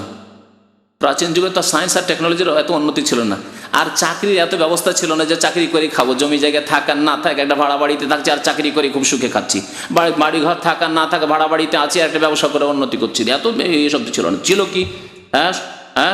কৃষিকাজ ছিল। আর সবচেয়ে বেশি সোনার ফসল হতো এই বাংলায়। সারা পৃথিবী থেকে লোক দৌড় দিয়ে ছুটে আসলে যে যাই বাংলায় যায়। ঘন জনবস্তি এই জন্য, এখানে ঘন জনবস্তি এই জন্য যে এখানে ফসল হয় কেন? যে এখানে বৃষ্টিও খুব বেশি হয়, আর নদী নালারও অভাব নাই, যেখানে সেখানে নদী আর নদী, ঝর্ণা প্রবাহিত। আল্লাহ বলছেন এই নিয়ামতগুলি আমি তাদেরকে দান করেছিলাম। ফাআহলাকনাহুম বিযুনুবিহিম, কিন্তু তাদের গুনহার কারণে কি করেছি? তাদেরকে আমি ধ্বংস করে দিয়েছি। তাহলে ধ্বংসের কারণ হচ্ছে গুনাহ, মানুষের পাপ। ধ্বংসের কারণ হচ্ছে মানুষের পাপ। পাপ যখন বেড়ে যায়, যে কোনো জাতিকে আল্লাহ কিছুদিন অবসর দেন, তারপরে ধ্বংস করে দেন। অবসর দেন, সাথে সাথে আল্লাহ ধরেন না। এই আয়াতগুলিও পরে আসছে।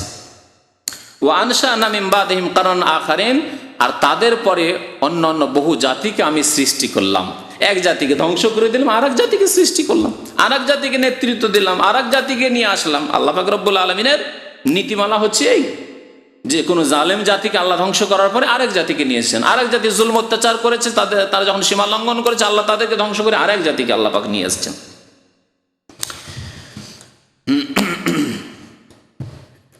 আল্লাহ পাক রব্বুল আলামিন তাই কাফেরদেরকে, জালেমদেরকে, অন্যায়কারীদেরকে, বাতিলপন্থীদেরকে যে পৃথিবীতে এসব দিয়ে থাকেন, বিদ্যা বুদ্ধি দিয়ে থাকেন, সায়েন্স টেকনোলজি দিয়ে থাকেন, তাদেরকে কাজে পটু করে থাকেন, তাদেরকে নেতৃত্ব দিয়ে থাকেন, তাদেরকে ধন সম্পদ দিয়ে থাকেন, তাদেরকে মান সম্মান দিয়ে থাকেন পার্থিব, এসব কি জন্য?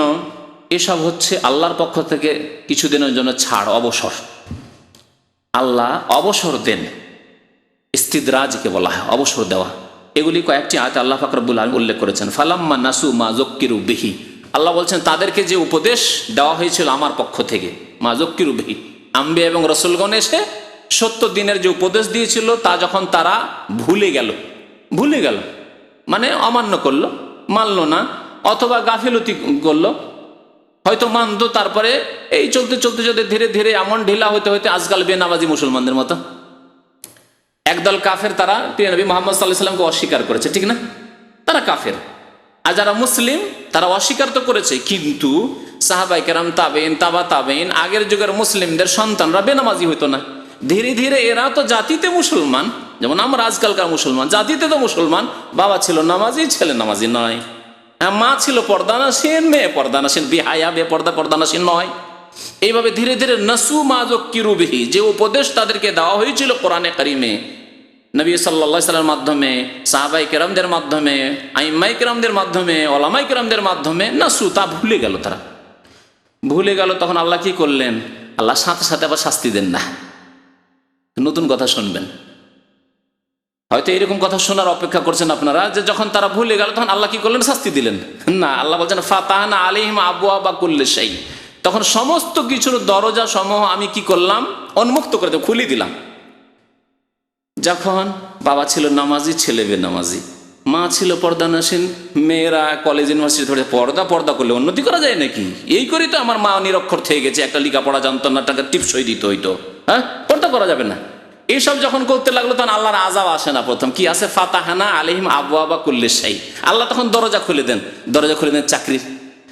মা একবার নিরক্ষর, কিছুই পড়াশোনা জানতো, টিপসই দিত, হ্যাঁ, পাসপোর্ট করতে গিয়ে টিপসই দিতে হচ্ছে। আর মেয়ে গিয়ে এমপি হয়ে বসে গেছে, একবারে পার্লামেন্টে পৌঁছে গেছে, আর মেয়ে ভালো অফিসার হয়ে গেছে।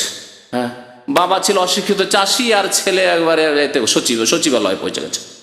আর কত কি হয়ে গেছে, বিদেশ চলে গেছে, আর ইউরোপ আমেরিকা চলে গেছে, গ্রিন কার্ড পেয়ে গেছে। আরে বাপরে বাপ, আমার বাবা এক অক্ষর পড়াশোনা জানতো না, আর আমি এখন আমেরিকান বাঙালি এখন আমি এখন ক্যানাডিয়ান বাঙালি, ঠিক না? ফাতাহানা আলাইহিম আবওয়াবা কুল্লি শাই, প্রত্যেক জিনিসের দরজা। যখন বিদেশে যেতে চাইলো, গ্রিন কার্ড চাইলো, আমেরিকা যেতে চাইলো, নাগরিকত্ব চাইলো, দরজা খুলে দিলাম। টাকা পয়সা চাইলো, দরজা খুলে দিলাম। চাকরি চাইলো, দরজা খুলে দিলাম। গালফে আসতে চাইলো, দরজা খুলে দিলাম। ফাতাহানা আলাইহিম আবওয়াবা কুল্লি শাই, আল্লাহ বলছেন প্রত্যেক জিনিসের দরজা আমি খুলে দিলাম, কত নিবেন নাও। তাহলে সাথে সাথে আল্লাহর আযাব আসে না, আযাব সাথে সাথে আসে না। হাত্তা ইজা কি হইল? হাত্তা ইজা ফারেহু বিমা উতু, এমন অঢেল নিয়ামত তাকে দিলাম, এত সুখ স্বাচ্ছন্দ্য দিলাম, এসব অত্যন্ত আনন্দ এবং উল্লাসে, ফারেহু, খুশির শেষ নেই। উফ, আলহামদুলিল্লাহ, খড়ের ঘরে আমার বাবা থাকতো, আমাদের অনেকে এরকম আছে, খড়ের ঘরে থাকতো, আর আজকে এসির ঘরে বাস করছেন, নামাজ পড়েন না, এই পেয়ে খুশির শেষ নাই। বাপরে বাপ, কি হইলাম, কি ছিলাম আর কি হইলাম রে। আমার বাবার খড়ের ঘর ছিল না, একটা ঘর ছিল, অতি আমরা বাবা মার সাথে একসাথে থাকতাম। আরে একটা রান্নাঘর ছিল না, বারান্দাতে আমার মা রান্না করতো, রোদ্রে রান্না করতো, উঠানে আঙিনায়। আর আমি আজকে এসির ঘরে থাকি, আমার বিবি এসির ঘরে রান্না করে। ইজা ফারিহু বিমা উতু, এসব পেয়ে খুশির শেষ নেই, আনন্দ আর উল্লাসের শেষ নেই। আল্লাহু আকবার, বাস্তব কথা আল্লাহ পাক রব্বুল আলামিন, বাস্তব নয়। আল্লাহ বলছেন এরপরে আমি ধরি, কিন্তু আখাযনাহুম বাগতাহ, তখন আমি হঠাৎ করে ধরে ফেলি, হঠাৎ করে আমি পকড়াও করি, আল্লাহর আযাব আসে। যখন হঠাৎ করে আযাব আসে, এসির ঘরে বিবি রান্না করছিল, আর এ মিয়া ঘুমিয়েছিল, আর হঠাৎ করে ভূমিকম্প, আর সব ধ্বংস। হঠাৎ করে সুনামি, ফায়জা হুম মুবলিসুন, তখন নিরাশ হয়ে পড়ে। স্ত্রী বলছে হায় হায়, কি হলো কি হলো কি হলো? ফাইজাহম নিরাশ, আর খাবারও আশা নেই, আর বাস করারও আশা নেই, আর ছেলে মেয়েরও আশা নেই, আর বাড়ি ঘরে কোনো আশা নেই। ফাইজাহম মুবলিসুন, তখন নিরাশ হয়ে পড়ে, আর উপায় নাস্তিক, কোনো উপায় নেই, তখন ধ্বংসে পতিত হয়। দেখলে কত সুন্দর আয়াত। আয়াত সূরা আনআমের আয়াত নম্বর 44-45। আল্লাহ বলছেন যে এইভাবে আমি ধ্বংস করি কোন জাতিকে তাড়াতাড়ি না, অবসর দিয়ে থাকি, সংশোধনের অবসর। আর দেখা যাক কত দূর বাড়তে পারিস, তুই বাড়, কত দূর যেতে পারিস, কত দূর অন্যায় করতে পারিস, কর দেখি। ফাকতি আদাবিরুল কওমিল্লাযিনা জালামু, তারপরে আল্লাহ কি করেন, এইভাবে জালেমদের শিকড়কে কেটে দেন। কতিয়া মানে কেটে দেওয়া, দাবের মানে শিকড়, আল্লাযিনা জালামু, জালেমদের শিকড়কে আল্লাহ কেটে দেন। বড় বড় জালেম দেখছেন, আর বেশি দূরের ইতিহাসে না গিয়ে যদি 50 বছর ইতিহাসের স্বাধীনতা 1947 পরের ইতিহাসে দেখেন, বড় বড় জালেমরা এসছে, আল্লাহ তাদের শেকড়কে কেটে দিয়েছে। হ্যাঁ, যে ছিল প্রধানমন্ত্রী, রাষ্ট্রপতি, সে কেউ ফাঁসিতে চড়েছে, কাউকে ঝাঞ্ঝরা করে দিয়েছে গুলি করে, কারো আরো কিছু হয়েছে, কার বংশই সাফ হয়ে গেছে। হ্যাঁ, ফাকতিয়া দাবিরুল কওমিল্লাযিনা জালামু, জালেম জাতির শিকড়কে আল্লাহ পাক রব্বুল আলামিন এইভাবে কেটে দেন, কেটে দেওয়া হয়। আলহামদুলিল্লাহ রাব্বিল আলামিন। আর সব কিছুর মালিক কে? আল্লাহ। সুতরাং সমস্ত প্রশংসা কার? রাষ্ট্রপতির? হ্যাঁ, ধনীর পুঁজিপতির না। আলহামদুলিল্লাহ রাব্বিল আলামিন, সমস্ত প্রশংসা সেই আল্লাহর, যিনি বিশ্বজাহানের রব। এই ইহুদিরা পুঁজিপতি, এই ইহুদিরা ফিলিস্তিনে আজকে অত জুলম অত্যাচার চালাচ্ছে। জার্মানের হিটলারের সেই ইতিহাস, ইহুদিদের সাথে কি আচরণ করেছিল, কিভাবে তাদেরকে জবাই করেছিল কেটে কেটে, সেই ইতিহাস খুব বেশি দূরের ইতিহাস নয়, ঠিক কিনা? অনেক ভাইয়ের জানা আছে। ফাকতিয়া দাবিরুল কওমিল্লাযিনা জালামু, জালেমদের আল্লাহ পাক শিকড়কে কেটে দিয়েছেন। কোনো স্থান পাচ্ছিল না, কোথাও পৃথিবীতে একটি দেশ ছিল না ইহুদিদের তখন। হ্যাঁ, এখনো ছিল না, কিন্তু পশ্চিমা দেশগুলি সব এক হয়ে, হ্যাঁ, মুসলিম দেশের কলবের উপরে একটা ইহুদিদেরকে দেশ দিয়ে দেওয়া হোক, যাদেরকে মুসলিমেরা এই নিয়ে ব্যতিব্যস্ত পেরেশান থাকে, আর কোনো চিন্তা করার তাদের ফুরসত না হয়। ফিলিস্তিন হচ্ছে মুসলিমদের কলব, হৃদয়। এমন একটা জায়গায় পৃথিবীর মানচিত্রে রয়েছে এই ফিলিস্তিন প্যালেস্টাইন, যেটা হচ্ছে মুসলিমদের অন্তর, হৃদয়, মুসলিম দেশগুলির হৃদয়, এমন একটা জায়গায় রয়েছে। সেই জায়গাটিকে পশ্চিমারা ষড়যন্ত্র করে ইহুদিদেরকে দিয়ে দিল, মুসলিমদেরকে কিয়ামত পর্যন্ত পেরেশান রাখার জন্য। কিন্তু আল্লাহ পাক রব্বুল আলামিন অবশ্যই জয়ী করবেন মুসলিমকে, কিন্তু মুসলিম হইতে হবে। মুসলিমও যদি কাফেরদের অনুসারী হয় তাহলে না, তাহলে ওই জালেমদের শেকড় কাটা হয়, ওই শেকড়ই কাটা হচ্ছে এইরকম ফাসেক পাপী মুসলিমদের।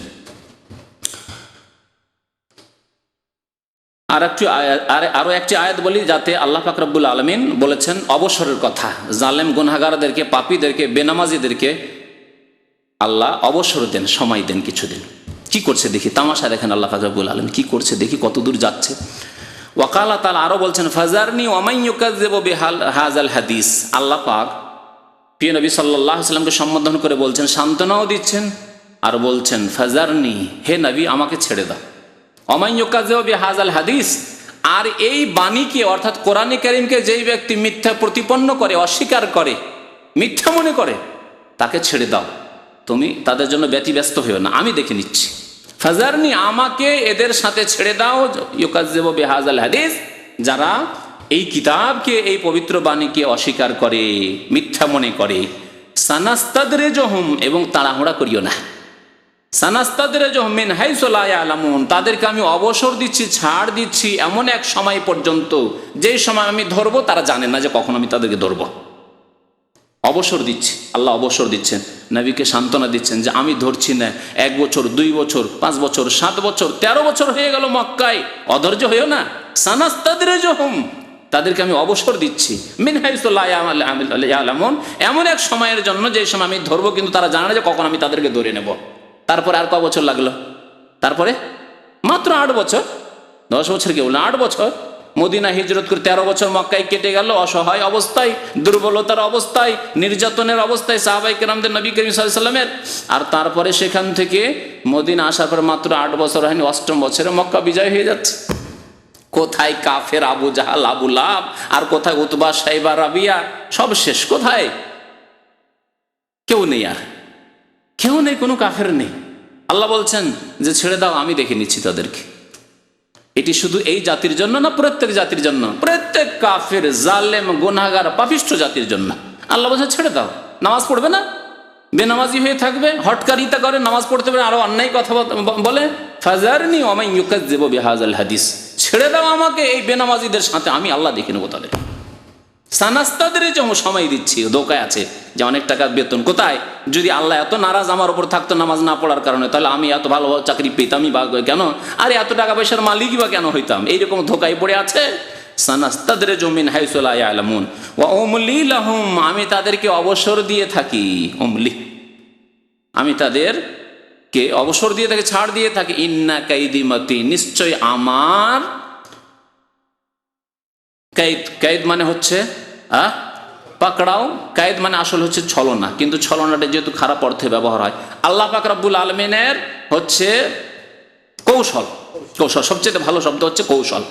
ইন্না কাইদি মাতিন, আল্লাহর কৌশল হচ্ছে অত্যন্ত সূক্ষ্ম। জি, আল্লাহর কৌশল হচ্ছে অত্যন্ত সূক্ষ্ম। সাথে সাথে ধরে নেওয়া কৌশলের কাজ নাই।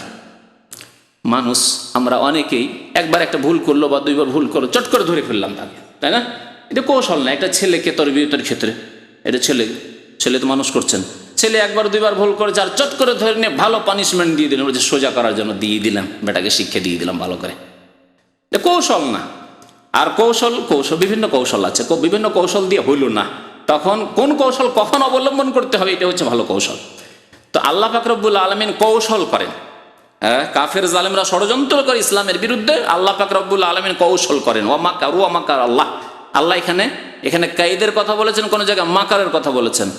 মাকার, কাফের জালেমরা ছলনা করে, চাতুরতা করে আর ষড়যন্ত্র করে, আল্লাহ পাক রব্বুল কৌশল করেন। ওয়া মাকারা, আল্লাহ কৌশল করে। ওয়াল্লাহু খায়রুল মাকিরিন, আল্লাহ উত্তম কৌশলকারী।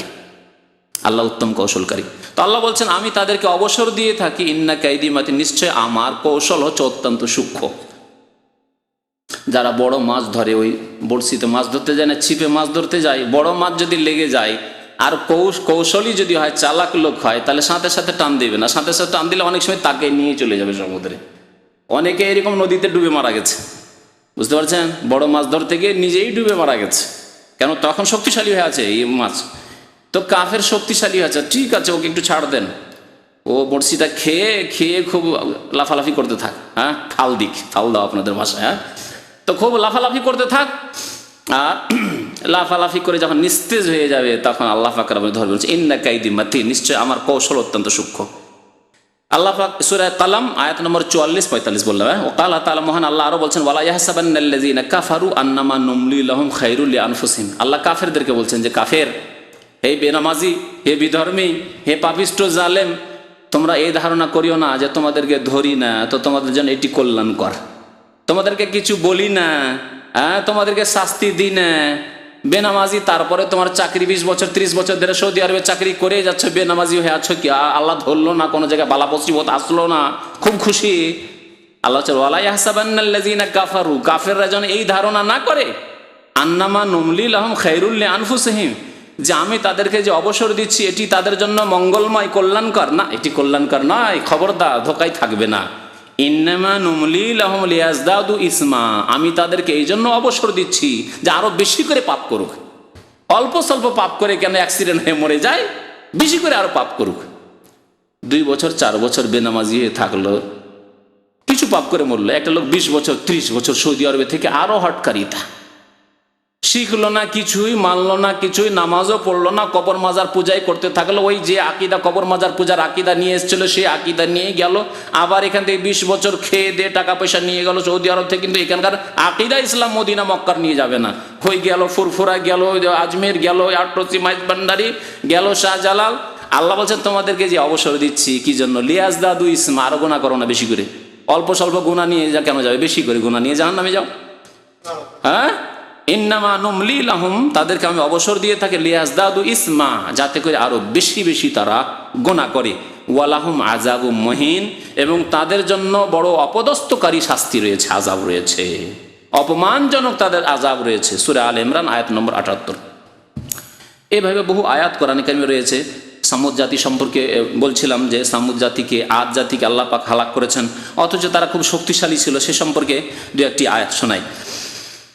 আল্লাহ বলছেন আলাম তারা কাইফা ফাআলা রাব্বুকা বিআদ, সূরা ফজর আম্পারা সূরা 6 থেকে 8 নম্বর আয়াতে মহান আল্লাহ ইরশাদ করেছেন, হে নবী, আপনি কি দেখেননি কাইফা ফাআলা রব্বুকা, যে আপনার রব আদ সম্প্রদায়ের সাথে কি আচরণ করেছেন। এরামা জাতিল এমাদ, সে এরাম জাতি, ওদের নাম এরাম জাতি ছিল। জাতুল এমাদ বড়ই শক্তিশালী জাতি ছিল। এমাদ বলা হয় আমুদ, আমুদ মানে খুঁটি, স্তম্ভ। হ্যাঁ, তো স্তম্ভ খুব উঁচা উঁচা স্তম্ভ হয় না, এই জাতি খুব লম্বা, একেবারে খুব লম্বা লম্বা ছিল, এদের বডি খুব উঁচা বডি। আল্লাতী লাম ইউখলাক মিসলুহা ফিল বিলাদ, তাদের মতো সুন্দর এবং শক্তিশালী মানুষ পৃথিবীতে আর সৃষ্টি করা হয়নি কোনো যুগে। আল্লাহ বলছেন স্বয়ং। মানুষ বলছে না যে মানুষ হয়তো জানে না 200-400 বছর আগে কেমন মানুষ ছিল, তা তো জানেন না। না, আল্লাহ স্বয়ং বলছেন যে আমি আদম আলাইহিস সালাম থেকে শুরু করে এই আদ জাতি পর্যন্ত এত শক্তিশালী জাতি আর মানব জাতির মধ্যে সৃষ্টি করিনি। লাম ইউখলাক মিসলুহা ফিল বিলাদ ওয়া সামুদ আল্লাযীনা জাবুস সাখরা বিল ওয়াদ। আর সামুদ সম্প্রদায় সম্পর্কে শোনো, যে যারা পাথরকে কেটে উপত্যকায় ঘর তৈরি করত, পাহাড়ের পাথর কেটে কেটে পাহাড়ে তারা ঘর নির্মাণ করতো। আজকাল পাহাড় কেটে সুড়ঙ্গ তৈরি করা হচ্ছে, রাস্তা তৈরি করা হচ্ছে। মক্কার আশেপাশে যখন সুড়ঙ্গের মধ্যে গাড়ি ঢুকে তখন আল্লাহরও প্রশংসা করি, আর আজকালকার প্রযুক্তিরও প্রশংসা করি আমরা, আর এই সরকারের প্রশংসা। আরে বাপরে, মক্কা চারিদিকে পাহাড়ে ঘেরা, তবু কত রাস্তা করে সরকার যে কত কাজ করেছে, আর এই প্রযুক্তি আজকে কত যে উন্নতি করেছে, যে পাহাড় কেটে কেটে এত সুন্দর ঘর আর লাইটিং, রাস্তা আর লাইটিং, আর কোনো অন্ধকার নেই, কোনো পেরেশানি নেই, কত সুন্দর সমতল রাস্তা করেছে। প্রশংসা করছেন না করছেন না? প্রশংসা করছেন। তো এই সামুদ জাতি আজকে থেকে 8000-10,000 বছর আগের ইতিহাস, খুব পুরনো জাতি, 200-400-500 বছর আগের নয়, নবী সাল্লাল্লাহু আলাইহি ওয়াসাল্লামের জামানার, তার পূর্বের জামানার নয়। সামুদ জাতি খুব প্রাচীন জাতি। সালেহ আলাইহিস সালাম তাদেরকে আল্লাহ উষ্ট্রি দিয়েছিলেন, মুজিজা অলৌকিকত্ব স্বরূপ। আর সে উষ্ট্রির দুধ খেয়ে গোটা জাতি বাঁচতে পারতো, কিন্তু যখন বদমাইশি করলো আর ওটিকে জবাই করে দিল, আল্লাহর আযাব আসলো। যাদের কথা আল্লাহ পাক রব্বুল আলামিন সূরা আশ-শামস ওয়া দুহাহাতে উল্লেখ করেছেন, নাকাতাল্লাহি ওয়া সুকিয়াহা, আল্লাহর উষ্ট্রিকে স্পর্শ তোমরা করবে না। আল্লাহ পাক রব্বুল আলামিন তাদের ঘটনা উল্লেখ করেছেন। তো বলছেন এই সামুদ জাতির কথা তোমরা স্মরণ করো, আল্লাযিনা জাবুস সাখরা, যারা পাথর কেটে কেটে উপত্যকায় পাহাড়ের পাথর কেটে তারা ঘর নির্মাণ করত।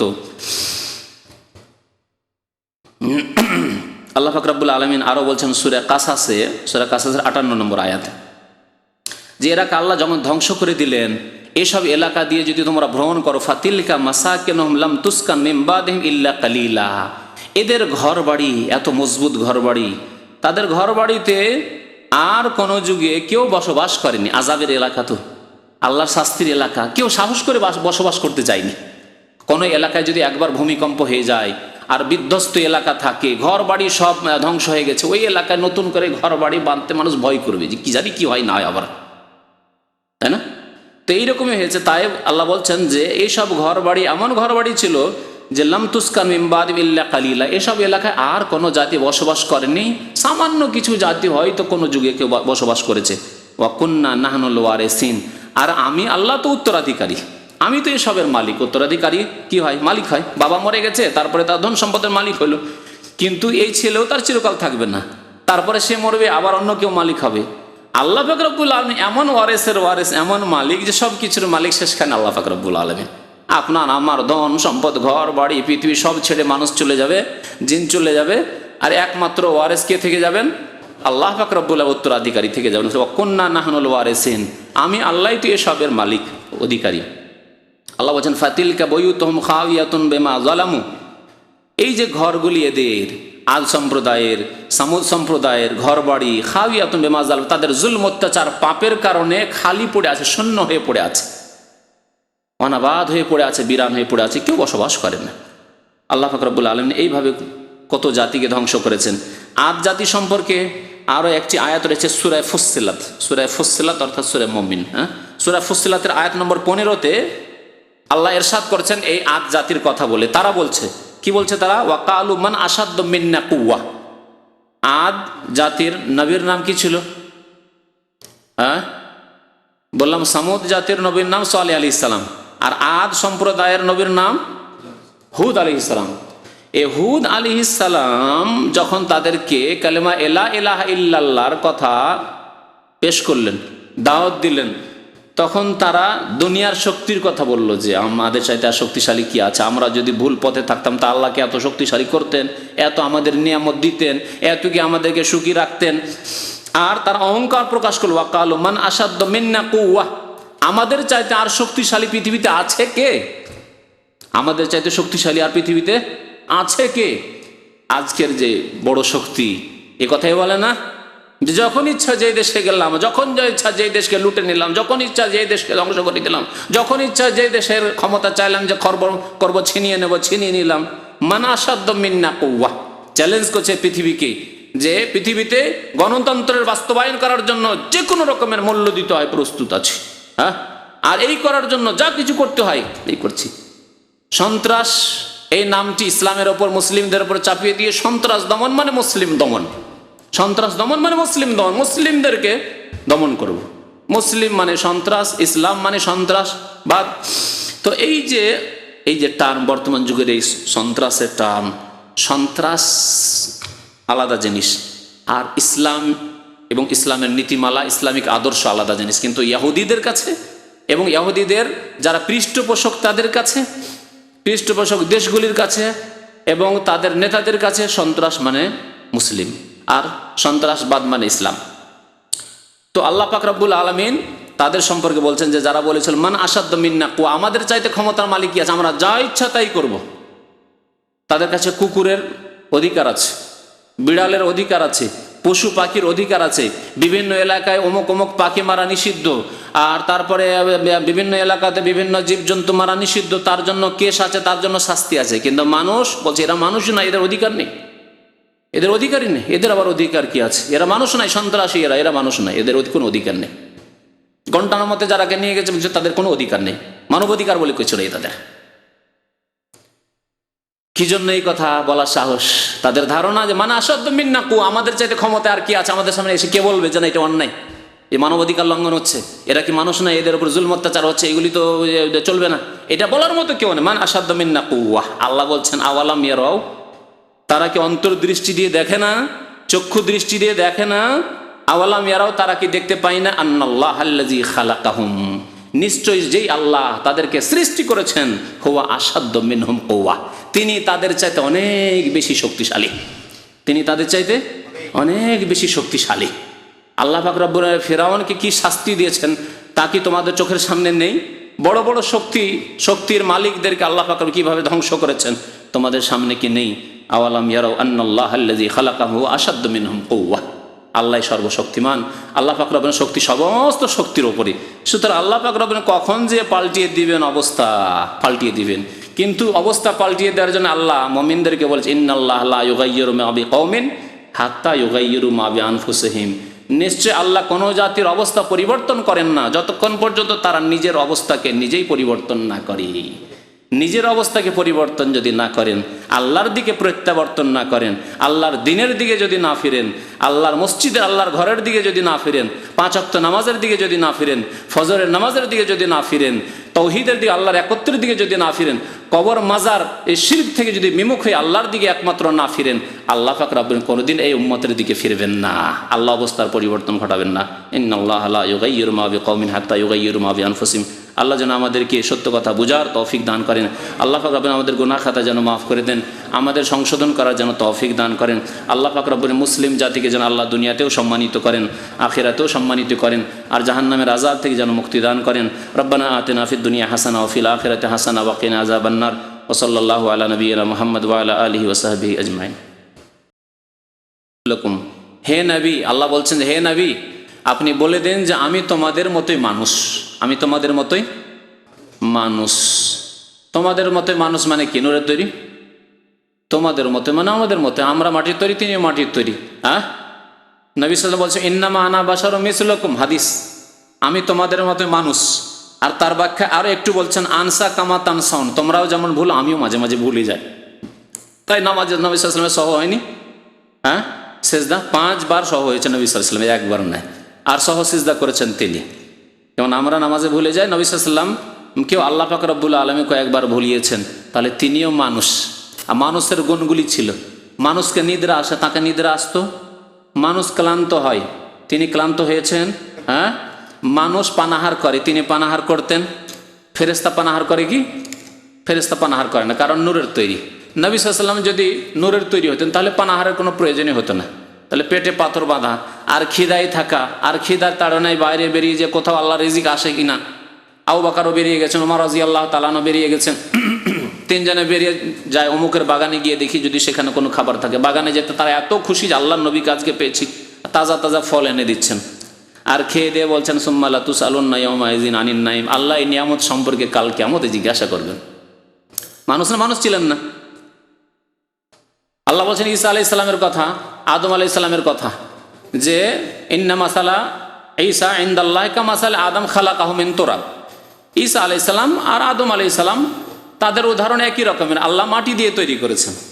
সুতরাং প্রত্যেক মানুষ মাটি দিয়ে তৈরি করেছেন, আল্লাহ পাক মাটি দিয়ে তৈরি করেছেন।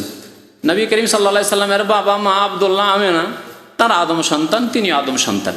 এই নূরের আকিদা হচ্ছে একটি কুফরি আকিদা, যা খ্রিস্টানদের মতো এসছে। খ্রিস্টানরা যেমন ঈসা আলাইহিস সালামকে বলে ইবনুল্লাহ, সান অফ গড, হ্যাঁ ইবনুল্লাহ, আল্লাহর পুত্র, তেমনি কবর মাজার পূজারীরা এরা এক ভ্রান্ত আকিদা ওই খ্রিস্টানদের মতো নিয়ে এসছে, বিভ্রান্তিকর আকিদা, যে নুরুল্লাহ, নবী হচ্ছে নূর নবী, হ্যাঁ নুরুল্লাহ, আল্লাহর নূর।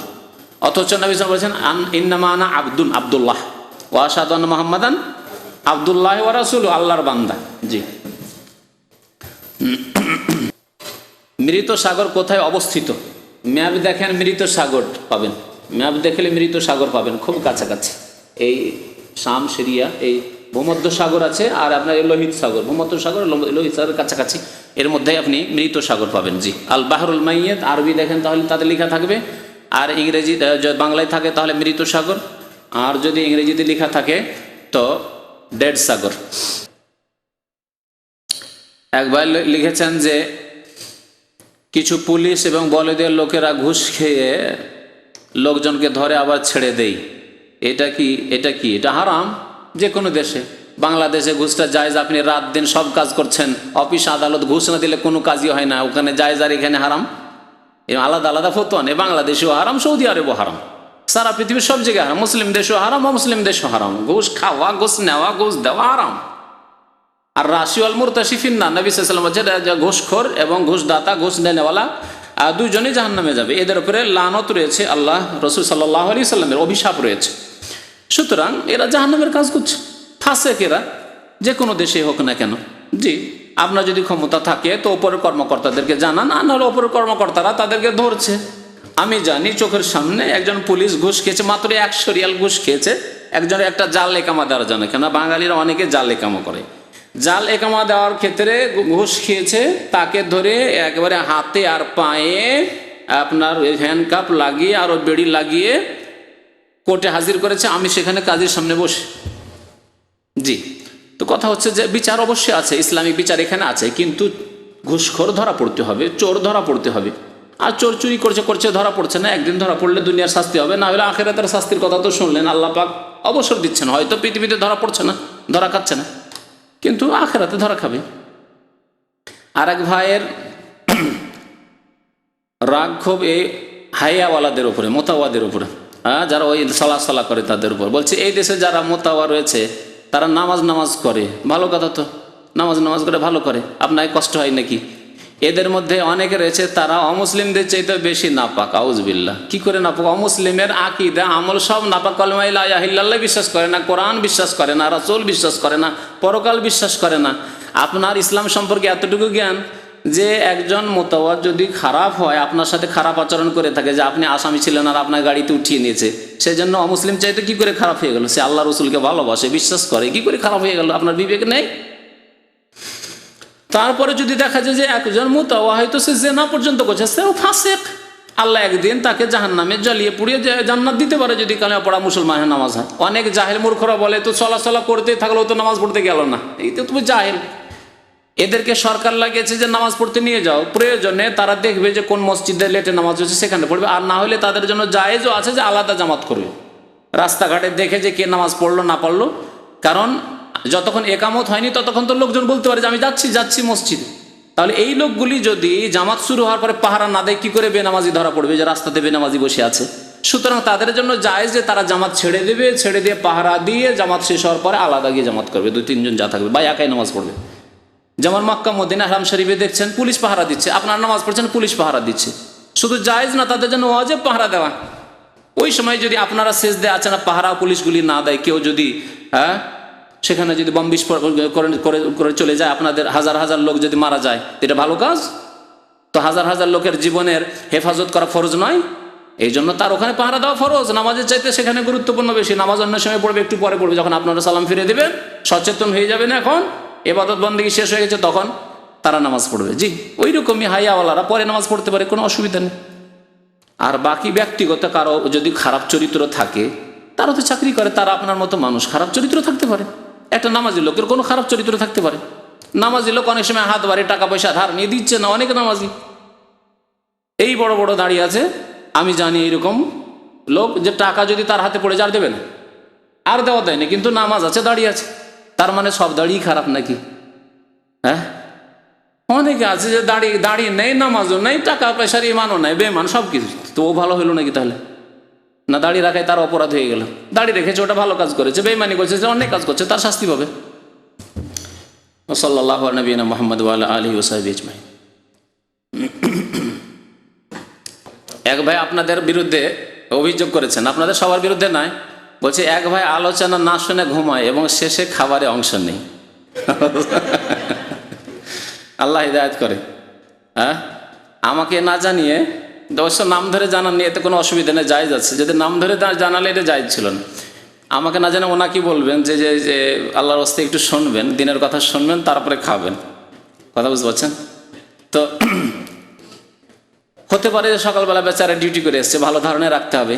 অনেকের কফিলে 10:30 পর্যন্ত ডিউটি, 10:30 পর্যন্ত যদি সকাল থেকে আমি ডিউটি করে আসতাম, তাহলে আমিও ঘুমাইতাম। শুনলে বললে ঘুম আসবে না, যতই ক্লান্ত থাকি, শুনলে হয়তো আমারও ঘুম আসতে পারে। তো কথা হচ্ছে যে আল্লাহ মাফ করে এরকম ত্রুটি, আর যেন আমাদেরকে সংশোধন করার তৌফিক দান করে।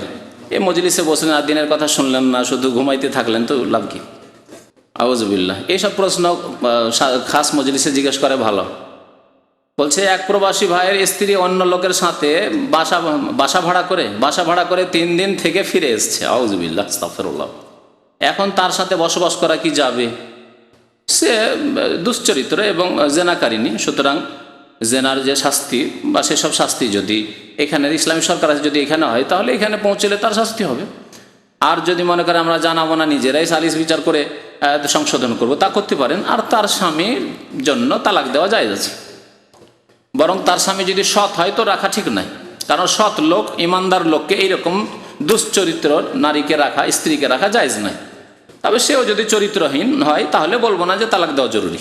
স্বামীও চরিত্রহীন, বেগায়রা দায়ুস, হয়তো ওই বন্ধুকে যার সাথে চলে গেছে তাকে হয়তো বাড়িতে নিয়ে আসে, তার সাথে গল্প করা স্ত্রীকে, তাহলে এরকম লোককে বলবো না যে তুমি স্ত্রীকে তালাক দাও, তুমি দোষ করেছো। দোষ তো সেই করেছে, যোগাযোগের ব্যবস্থা সেই করে দিয়েছে।